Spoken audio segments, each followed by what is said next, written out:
Lucas capítulo 15, em nome de Jesus.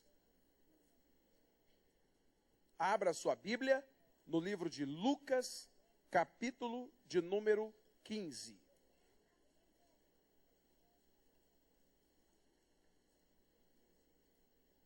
Lucas 15.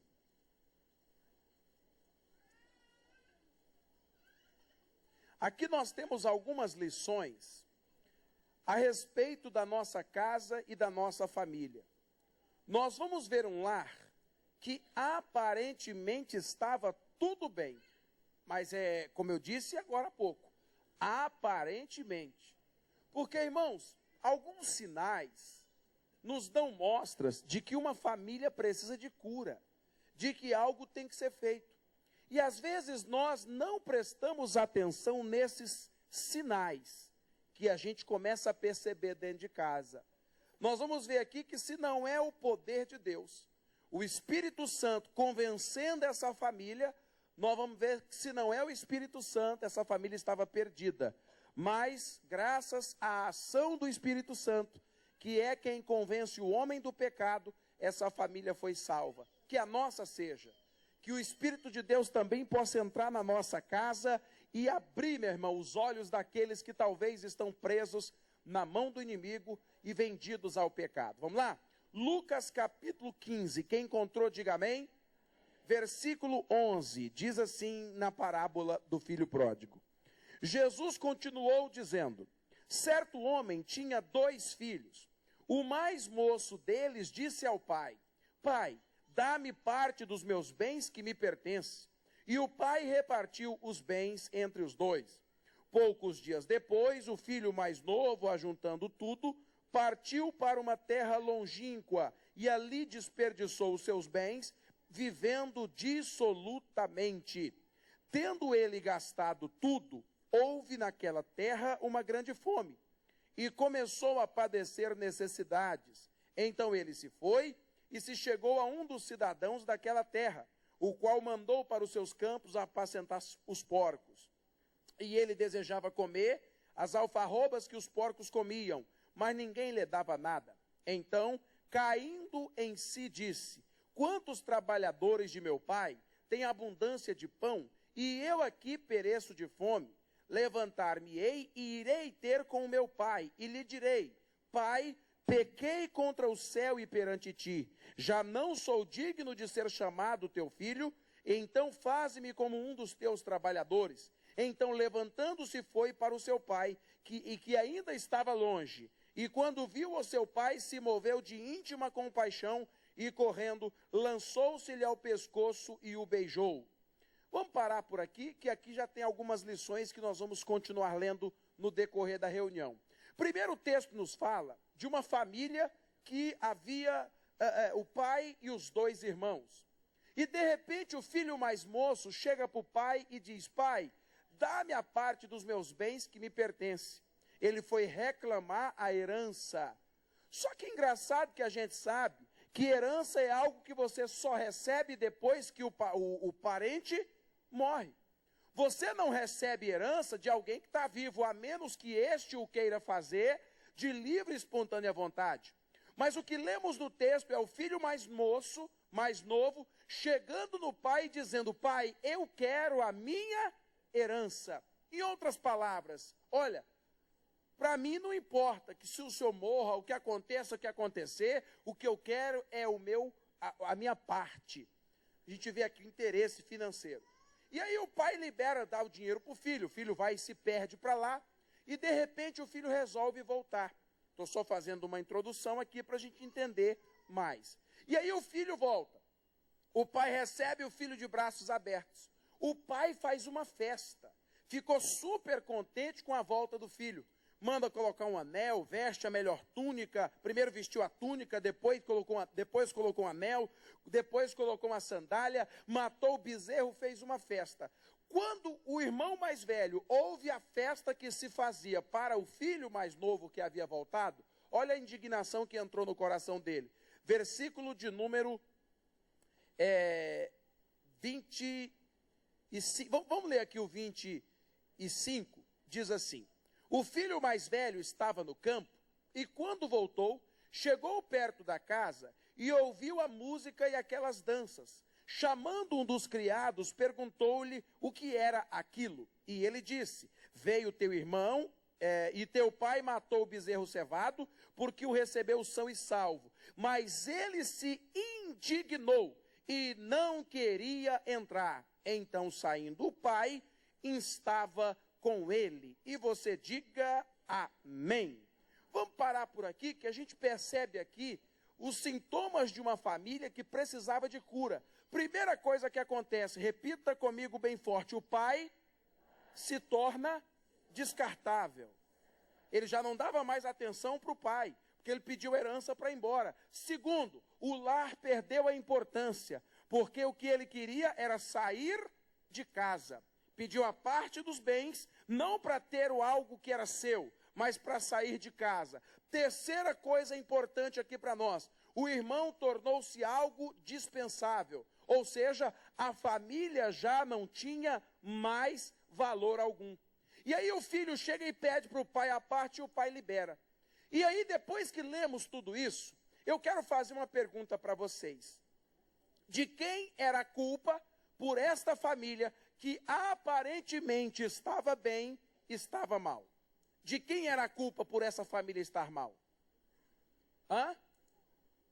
De quem era a culpa? Do irmão mais novo que pegou o dinheiro e foi embora? Do irmão mais velho que nos faz entender pelo que lemos que o clima entre os dois não era bom? Porque quando a gente recebe um irmão que há muito a gente não via ou que estava perdido, a gente fica alegre, sim ou não? A única razão para nos entristecermos é quando há uma rixa. Ah, fulano vai vir? Eu não suporto ele. Nós brigamos há um tempo atrás e com ele eu não converso, porque ele fez algo que não devia fazer. Então já havia alguma coisa. A culpa era do irmão mais velho, porque como o irmão mais velho tinha que dar atenção, ver como é que estava a coisa dentro de casa. Ou será que a culpa era do pai, que liberou o dinheiro para o filho mais novo, sabendo que era ilegal, era contra a lei, não devia fazer isso? De quem era a culpa, gente? Hã? Todo mundo tinha uma parcela de culpa. O filho que queria herança antes do tempo, o irmão que estava brigado e o pai que abriu a mão por algo que ainda não era tempo. Mas a grande questão nessa introdução dessa mensagem que nós estamos lendo do filho pródigo é que o problema não é quem é culpado ou quem deixa de ser. A grande questão nesse texto que nós estamos lendo é quem foi o agente de cura para essa família em crise. Quem foi o agente de cura? E a mesma pergunta hoje eu faço aos senhores. Quem na sua casa é o agente de cura? Quem é a pessoa que Deus levantou lá para apaziguar a situação quando ela está de uma certa forma crítica, caótica? Quem foi o agente de cura? O pai. Porque o pai recebeu o filho que havia gasto metade do que ele tinha e também foi ele que foi fazer as pazes com o irmão mais velho que havia ficado indignado lá de fora. Aqui começa a mensagem para nós. Deus nos chamou quando nós entendemos a mensagem do Evangelho e quando saímos de nossas casas e viemos à igreja, a partir daquele momento, Deus conta comigo e com você para sermos na nossa casa o agente de cura. Porque, meu irmão, para libertar uma casa, uma família, Deus precisa de alguém. Você pega, por exemplo, quando Jesus foi enviado à terra, a Bíblia diz assim: porque Deus amou o mundo de tal maneira que deu o seu único filho. Para salvar a humanidade, Deus tentou fazer várias alianças com o homem. Deus tentou com Adão, não deu certo. Deus tentou com Noé, não deu certo. Deus tentou com Abraão, não deu certo. O Senhor Deus então teve que tomar a forma de homem, porque ele precisava de um. Onde a Bíblia diz em Coríntios que pelo pecado de um todos morreram e pela justiça de um todos foram salvos. Como Deus precisou de um para ser o agente de cura da humanidade, Deus precisa de um na casa que seja o agente de cura, que seja o elo de ligação entre Deus e a família. E quem somos? Esses que devem ser os agentes de cura, eu e você. Mas a pergunta é, temos sido agente de cura na nossa casa? Porque você percebe que o pai teve uma sabedoria tremenda. E o texto diz aqui no versículo de número 20, Lucas 15, 20. Então, levantando-se, foi para seu pai, e quando ainda estava longe, viu-o seu pai. Diga amém. O menino ainda estava longe, mas quando ele ainda longe, o que alcançou ele? Os olhos do pai. Mesmo o filho perdido, o pai estava à porta esperando-o. Sabe o que eu aprendo aqui? Mesmo o filho tendo saído, o pai não perdeu as esperanças, irmão. E aqui entendemos um princípio bíblico que muita gente, às vezes, não entende. Diz o texto, caindo em si, o filho pródigo disse, voltarei para a casa do meu pai, e direi, pai, pequei contra o céu e perante... Deixa eu te fazer uma pergunta, quem é que a Bíblia diz que convence o homem do pecado? O Espírito? O rapaz caiu em si, mas quem intercedeu por ele? Quem o esperava todos os dias à porta da fazenda? E nós temos essa paciência, nós temos essa fé, de todos os dias nos colocarmos à porta da nossa casa, acreditando, minha casa vai melhorar, meu marido vai melhorar, meu filho vai melhorar, minha vida vai melhorar. Porque, meu irmão, o problema é que o tempo muitas vezes consegue vencer a gente. Existem aqueles e aquelas que foram vencidas pelo tempo. Eu já lutei, eu não vou mais lutar. Eu já tentei, não vou mais tentar. Eu já fiz de tudo. Repita comigo, o pai nunca desistiu do filho que havia se perdido. Irmão, essa é a vontade de Deus para nós. Como Deus precisou de um para trazer a salvação para a terra, Deus precisa de um para trazer salvação para a nossa casa. E a Bíblia mostra isso em várias passagens. Por exemplo, Zaqueu. Quando Zaqueu creu que ele foi o agente de cura, Jesus disse, Zaqueu, hoje veio salvação a esta. O carcereiro que prendeu Paulo e Silas. Paulo e Silas foram presos e aí eles salvaram o carcereiro da morte, que ele queria se suicidar. Lá em Atos capítulo 16, e aí o rapaz pergunta, o que é necessário para que eu me salve? E aí eles disseram, crê no Senhor Jesus, crê no Senhor Jesus e será salvo tu. Por quê? Deus precisa de alguém para salvar toda. Imagina se o pai se deixa tomar pelo sentimento de revolta. Poxa, meu filho me pediu a herança porque ele deseja a minha morte. E se ele deixa a mágoa tomar conta dele? E se ele deixa a chateação contra o filho? E às vezes deixamos, meu irmão, a mágoa contra o marido, contra o filho, contra o pai. Meu pai podia, meu pai, meu filho, aquele menino só me dá desgosto. A pergunta que eu faço é, somos o agente de cura? Somos as pessoas que Deus pode contar para apaziguarmos em casa quando os ânimos estiverem acirrados. Irmão, esse pai tem uma sabedoria tremenda. Primeiro, ele não desiste do filho. E quando o filho volta, ele faz uma festa. E aí a gente percebe o clima entre os irmãos que não estava bem, porque a festa de um incomodava. E às vezes entre família existe esse tipo de sentimento. A festa de um incomoda o outro. A prosperidade de um incomoda o outro. A alegria de um incomoda o outro. E como lidamos com essa situação? Nós estamos falando do caso de um pai. Como lidamos, meu irmão? Pais que têm mais de um filho. Como você lida com essa questão? Porque existem pais que preterem um em detrimento de outro. Tem aquele pai que dá, mais atenção a um. Não, porque eu gosto desse. E agora deixa eu fazer um parêntese para dar uma palavra para pai e para mãe. Cuidado com o preferido, irmão. Porque todo pai e toda mãe, no secreto, no coração, tem aquele filho que é mais cordial, tem aquele que é mais carinhoso, tem aquele que é mais, que é mais família. Toda família tem isso. Tem ou não tem? No coração tem alguém que você diz, esse é mais carinhoso. Mas nunca deixe, irmão. Esse pai teve sabedoria. Quem foi o filho que ficou com ele, mesmo quando o outro foi embora? Mesmo quando ele só ficou com metade dos bens? O filho mais velho. Mas nem por isso ele desprezou o filho mais? Como lidamos com os nossos filhos? E se você for parar para prestar atenção biblicamente, pais que preferiram, que davam preferência a filhos, causaram guerras. Você quer um exemplo? O próprio Isaac e a Rebeca tiveram Esaú e Jacó.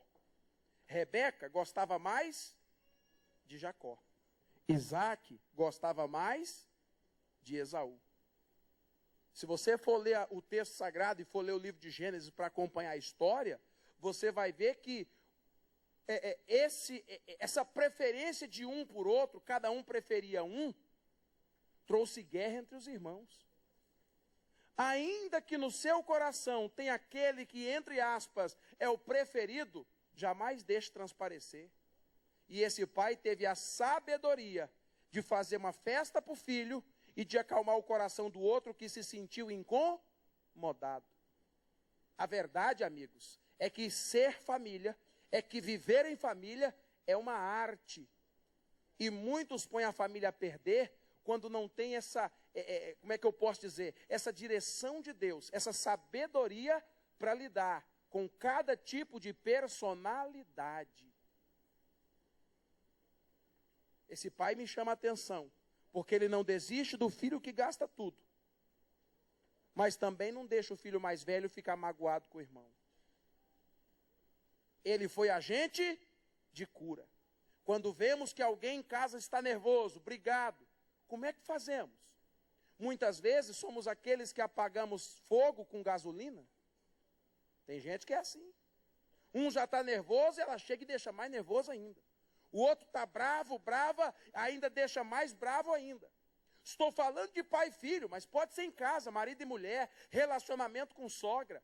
Quem é o agente de cura? Quem é aquele que traz a paz? Mateus capítulo 5, segura Lucas, olha só o que Mateus 5 fala, de quem resolve ser agente de cura, de quem resolve trazer paz para dentro de casa, aquele que resolve ser o conciliador. Mateus 5.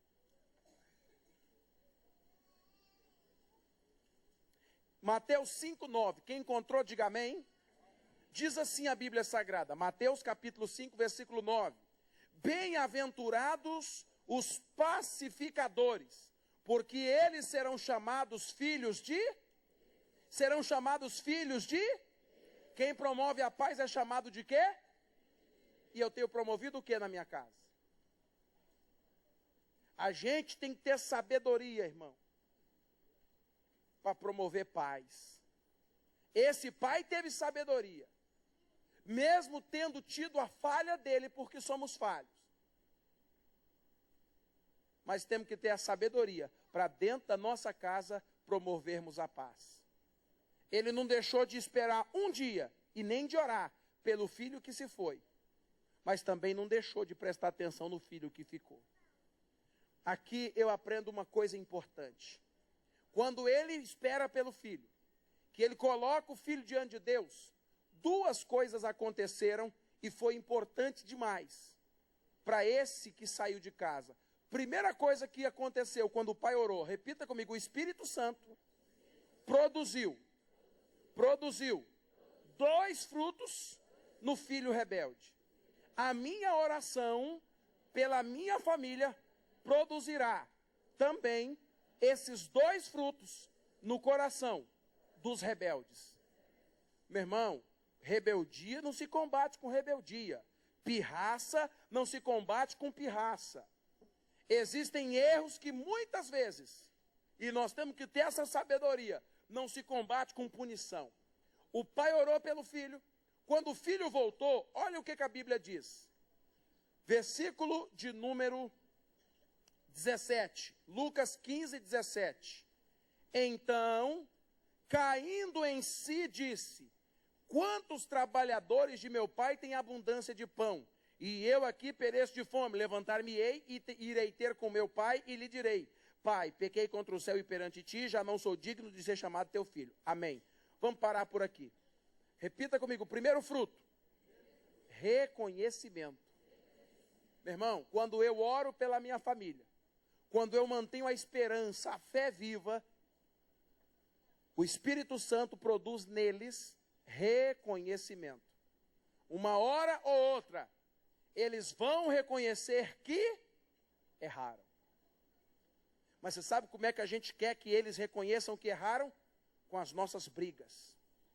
O pai brigou com o filho? O pai xingou o filho? Ele só esperava. A Bíblia diz que os que esperam no Senhor renovarão as suas forças e subirão com asas como águia. Meu irmão, quem faz a obra é o Espírito. E aí o pai orava. Primeiro fruto. Qual foi? Qual foi? Ele reconheceu que pecou. Pequei contra o céu e também pequei contra o marido que errou. Você é um cachorro, mas não vai mudar, não vai adiantar. A esposa, porque você é uma mulher que eu arrependi amargamente de ter assumido, porque quando eu conheci você. O que traz reconhecimento não é o que eu falo, é o que eu faço, é a minha oração diante de Deus.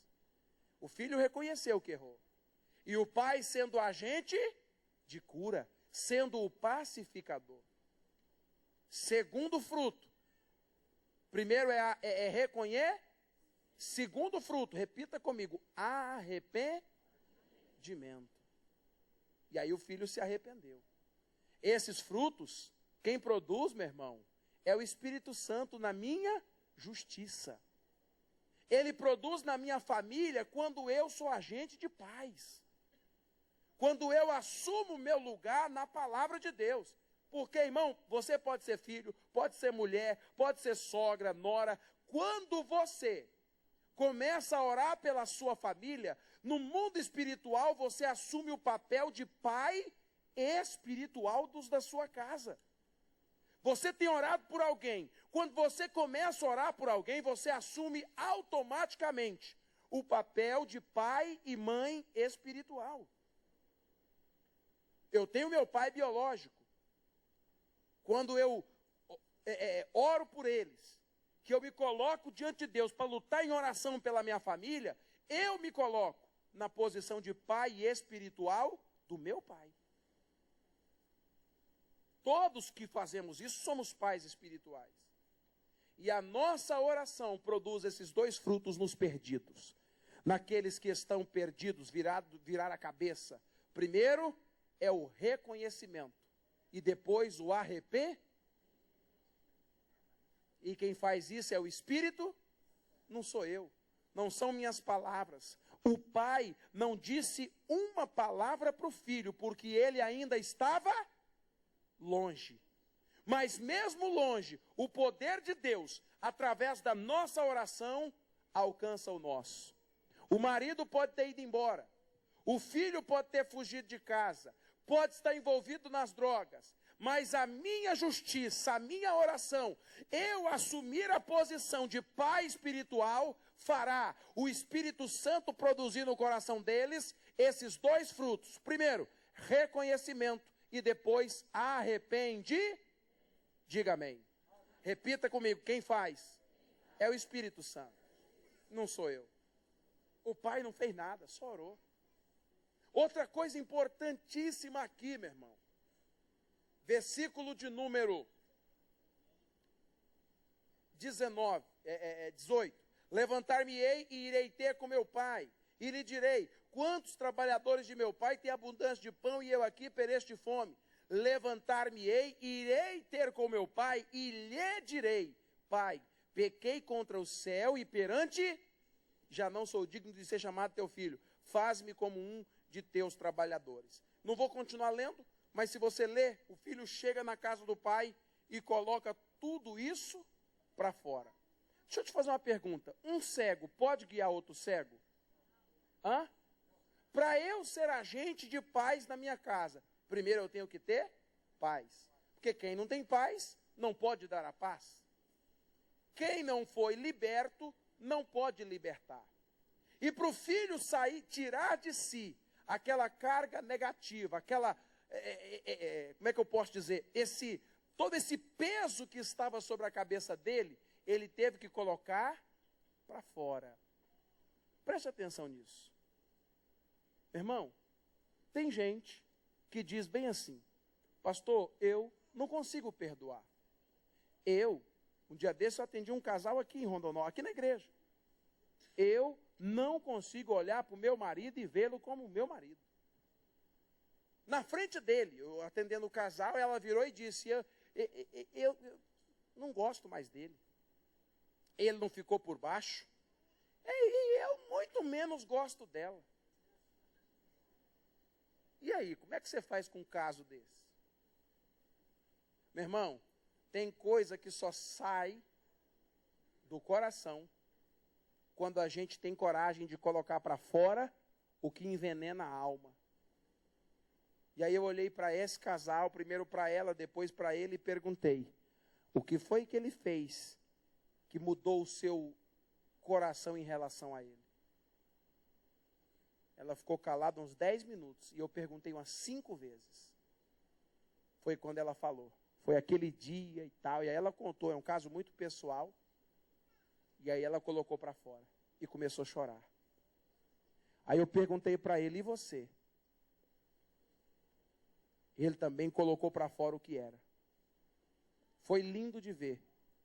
Os dois chorando, pedi que se abraçassem. Eu e minha esposa estávamos juntos, ela lembra desse caso. Oramos pelo casal. Chegaram na igreja, entraram no meu escritório brigando um com o outro. Saíram de mãos dadas e combinando: vamos comer uma pizza? Por que o filho pródigo conseguiu voltar para casa? Porque ele colocou para fora o que estava envenenando a alma. Meu irmão, só um parêntese aqui na mensagem, que você tem que ser o pacificador. Mas para ser pacificador, seu coração tem que estar em paz. E se ele não está, a melhor maneira de desarmar o seu coração, de tirar o veneno dele, é chegando para a pessoa e dizendo, colocando para fora, falando o que está envenenando-o. É isso. É aquilo. Irmão, todo casamento, todo lar, toda a família, em algum momento foi machucado ou machucada por alguma palavra que eu, ou que ela, ou que alguém disse dentro de casa. E se não colocar para fora, não tem cura. Tem que colocar para fora. O filho pródigo teve coragem de colocar. O grande X da questão é que o pai esperou, recebeu o filho, perdoou, restituiu e comemorou. Eu tenho que ser agente de cura na minha casa. Eu tenho que ter essa habilidade de Deus. Eu nunca desisto, meu irmão, daqueles que saíram. Essa deve ser a nossa oração. Deus, eu quero de volta. Eu quero de volta. Guardando o coração, porque o pai poderia ter ficado magoado com o filho.